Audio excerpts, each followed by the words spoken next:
Okay, I want to show you how to use one of these colour charts because there is a lot of science that goes behind placing these colours on these charts. They're not just randomly thrown on, just random blocks of colour.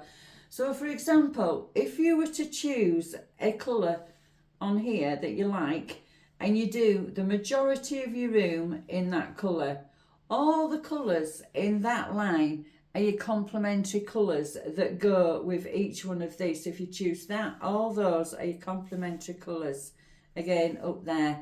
Then when you go along the line, those are your contrasting colours. So you'd put smaller accents of those colours in with this colour here. It doesn't matter where you unfold it, all those colours along there are your contrasting colours, and all these in these lines are your complementary colours.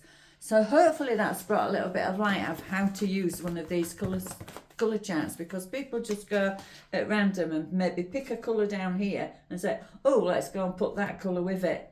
No, those are the ones you won't be looking for, and the ones along the bottom. Hopefully that's helped you, and bye for now.